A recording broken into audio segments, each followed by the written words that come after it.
Good morning, everybody. Happy Wednesday. Hope you all are doing well. I have our next Easter book on this Easter week, and today's story is called The Easter Egg. Now, how do you guys decorate eggs in your house? In my house, we buy the little cups, and they have the colors that you put into each one of the cups, and then we just drop them in. Sometimes we'll use the little wax crayon here or some crayons to decorate. We put our names on there, draw designs, do orange and blue for our Go Gator egg, and we decorate ours this way, which is, I think, the way most people do it. Well, our story today, called The Easter Egg by Jan Brett, our main character goes around within the neighborhood and finds lots of interesting ways that the other rabbits are decorating their eggs. They get very creative, very crafty, and he collects lots of different ideas for how to make the best egg possible. All right. One thing I want to share with you about the author and illustrator, Jan Brett. First of all, she is one of my most favorite authors ever, and that is because of the illustrations that she includes. So I know if I've ever read a Jan Brett book to you guys, and I know some of my older kids are like, I know what she's going to say, but you want to make sure to look at the whole page. For example, I'm just going to open up here to the middle of the book. What you see in the center pretty much matches what I'm going to be reading, but you don't want to miss out with what's happening on the sides, or sometimes, in this case, on the top, because she adds extra illustrations there that enhance the story. You might, in this corner, this side over here, see something from a rabbit that we've already met. Over here on this side, you might see something that hasn't happened yet. It's a little prediction as to who you're going to see next. But just all those extra illustrations just let you see things that are happening somewhere else in the story. Same thing with over here at the top. All right, so make sure that when you're looking at the illustrations, you check out the whole page and not just focus on what's here in the middle. All right, now before I start to read, our activity that we're going to do when I'm finished reading is a comprehension activity. So this one is an easy retelling that you can do for pretty much any fiction book that you do, and we'll practice it a little bit when we're finished, but it uses 5 words. Somebody, which is going to be our main character, wanted. What did they want to do in the story? But, this is the problem. What was keeping them from being able to do what they wanted to do? What's the problem? So, what did they do as a result of the problem? And then finally, how did the story end? All right, so we'll go back over those 5 key words when I'm finished reading. So I hope that you enjoy Jan Brett's The Easter Egg.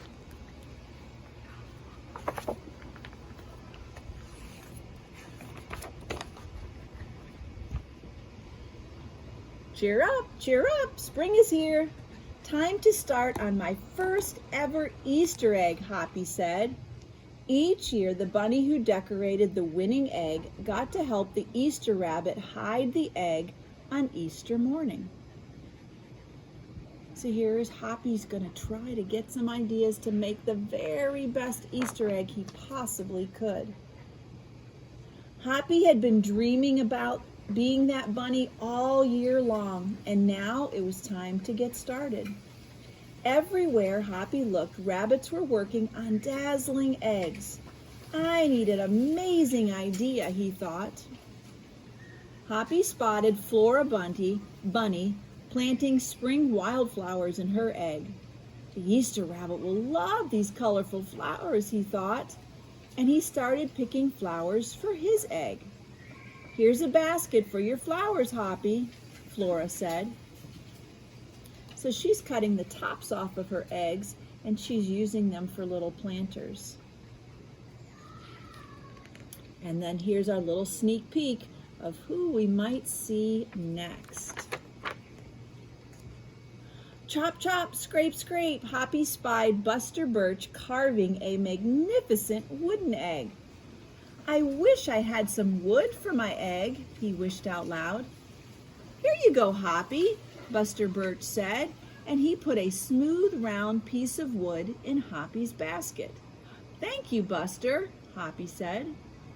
So far he's got some flowers and he's got a piece of wood that he might be able to carve out an egg just like Buster.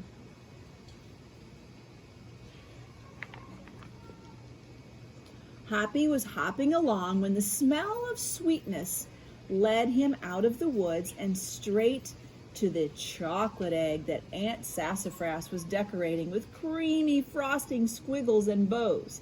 Now, this would be my favorite kind of egg. Hello, Hoppy, she said, and she put some chocolate squares in his basket. Hippity hop, Hoppy exclaimed. I'll make the Easter rabbit a chocolate egg so sweet it will make his whiskers tingle. Sounds yummy to me. Now I want you to focus on what's going on up here at the top. All right, we've got some robins and they are building a nest. In addition to seeing the other rabbits and what they're making.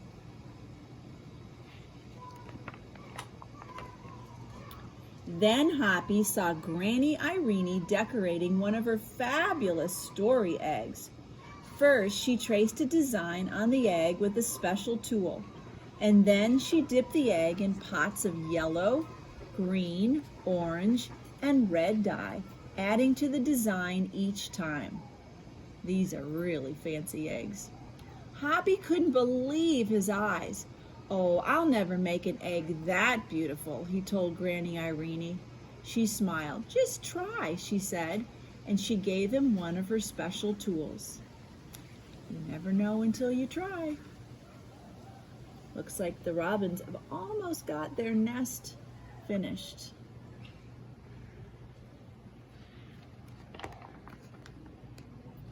Hoppy was hopping by Hans Vanderrabbit's garden when he spotted an extraordinary egg.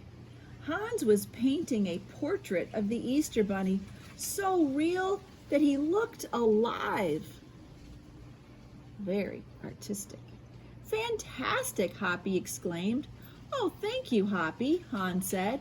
Why don't you make a painting on your egg? And he gave Hoppy some pots of paint and a fine brush. And we can see some other rabbits. This one's making a red polka dotted one to match his sweater. And this one is painting a green and red striped to match his jacket. How are the robins doing? It looks like the mother robin is sitting in the nest. As Hoppy bounced along, a loud boing nearly knocked him off his feet. It was a whirling, twirling, mechanical egg. Whoa, Hoppy said, that's an unusual egg. Would you like to make one? Roberto asked. Hoppy tried hard, but the harder he tried, the more parts and pieces piled up around him. Thank you, Roberto, he sighed, but I think I better make the egg that's right for me. Yeah, I don't think I'd be so good at that one either. I'm not quite as mechanically inclined. This one, they wrote the name on there. That's what we do in my house. Hoppy hopped back to the woods and lay down under a tall tree to think. And there's Hoppy, sitting there thinking of all the wonderful ideas. He got some flowers, he got a piece of wood, he got some chocolate, a few mechanical parts, a paintbrush, some paints. Making a beautiful egg is harder than I imagined, he thought. I guess I don't have to win. I just have to make an egg that I'm proud of. Now, when we look up here, we can see that Mother Robin has laid some eggs. There's those little blue eggs up there are robin's eggs. And we We've got a few more rabbits that have been making eggs too. Suddenly, the woods rang with the squawking of birds sounding an alarm. Mother Robin swooped down, calling wildly as if she couldn't decide where to go. An egg had tumbled out of Mother Robin's nest. Inside the perfect blue egg was a baby robin that needed its mother to keep it warm until it hatched. So Mother Robin came down, and she didn't know whether to stay down here or go back up to the tree and to the nest and keep this one warm or keep this one warm. She was back and forth and very frantic and very upset. Maybe Hoppy can help.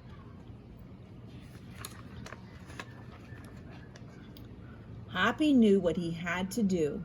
He sat down very carefully and he covered the blue egg with his soft, warm fur.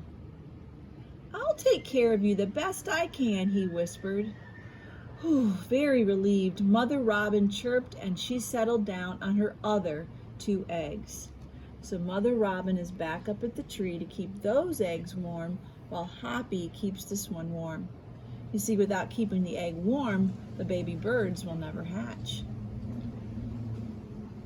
Now, it's probably getting close to Easter, just like it is for us. Hoppy never left the robin's egg. If it was sunny and warm, he carefully turned the egg in its nest of moss. If it was rainy and cold, he kept the egg covered and dry. At night, wild animals passed by. Hoppy crouched down and he stayed hidden in the ferns. Often he heard strange noises coming from up above, but Hoppy didn't run away. He was being a very brave bunny.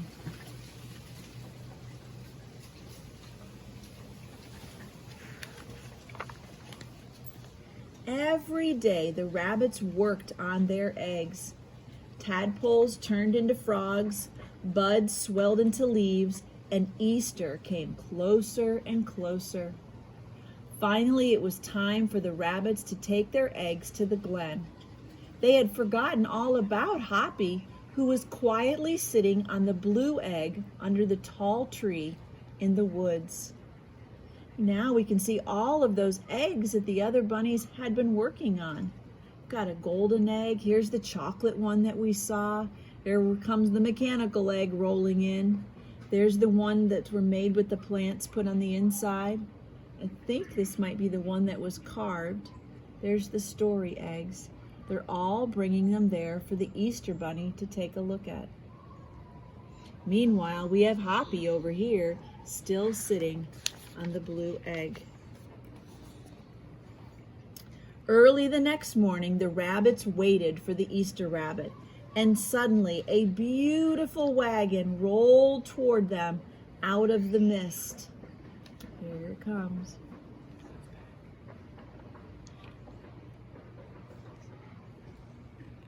Here we go, big picture page.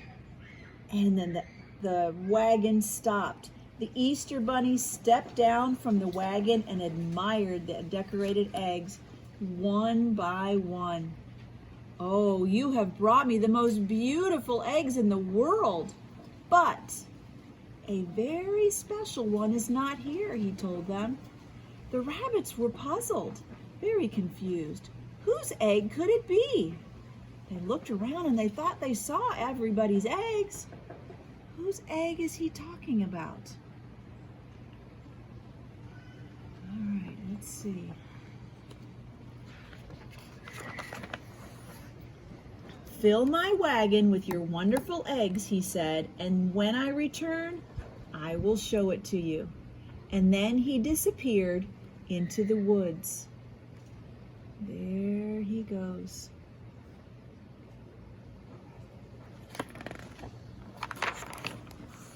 He came back with Hoppy, looking all scruffy and bedraggled. "Hoppy has an amazing egg to be proud of," the Easter rabbit told him. "He has kept Mother Robin's egg warm and safe until her baby bird hatched and she could take care of it." The Easter rabbit placed the empty blue shell in the place of honor atop the wagon. Now they were ready to go. Here he's holding on to that very special egg that Hoppy helped take care of. And now Hoppy gets the best job of all. The rabbits cheered for the egg that had surprised them all. "It's our best Easter ever, Hoppy," they shouted. And then the brave little bunny and the Easter rabbit rode off together to hide the eggs for all the girls and boys to find on Easter morning. And there is the end. So what an awesome job Hoppy did, and what an amazing reward he got. How cool would that be, to be able to travel around with the Easter bunny and hide all of the Easter eggs? It'd be a lot of work, but it would be very cool. So now we're going to go back. We're going to take a look at my eggs here. Our first one, somebody. Who was that somebody that our story was about? Go ahead, say it out loud. That's right, it was Hoppy. And Hoppy wanted to do something. What is it that he and all the other rabbits wanted to do? Exactly, he wanted to make an egg for the Easter bunny, to try to win the contest, to have the best egg ever. But Hoppy ran into a little bit of a problem. What was that problem? Exactly. He ran into Mrs. Robin, who was having trouble when her egg fell out of the nest, and he couldn't just leave her there. So Hoppy helped Mrs. Robin out by sitting on the egg that had fallen out of the tree. He kept that one warm while she kept the other two up in the nest warm. And finally, the Easter bunny came, and he shared with everybody the wonderful egg that Hoppy helped with. And because Hoppy made such a wonderful egg, you know the end, right? Yes, he got to ride with the Easter bunny and deliver all the Easter eggs to all the wonderful boys and girls. All right, now, yesterday, I had shared with you a story on my end, and I'm just going to talk about one book on there today, and that was Happy Easter, Gus. All right, so if you go back into Mayan and either type in Easter or search Happy Easter, Gus, you're going to find this book. All right, and then I want you to try to practice with these 5 words and apply that to Happy Easter, Gus. All right, somebody. Who was it about? All right, what did that character want? In a way, it was a little bit like this one, but there was a bit of a problem. So, what did our main character do? And then, finally, how did that story end? So practice with your somebody wanted, but so finally with yesterday's story, Happy Easter, Gus. All right, that's all I have for you today. Hope you like my new location today. I wanted to mix it up a little bit, and hope you have a wonderful Wednesday and enjoy your story and the rest of your day and your lessons with your teachers. And I will be back tomorrow with nonfiction. All right, have a good day, everybody. Bye. Miss you.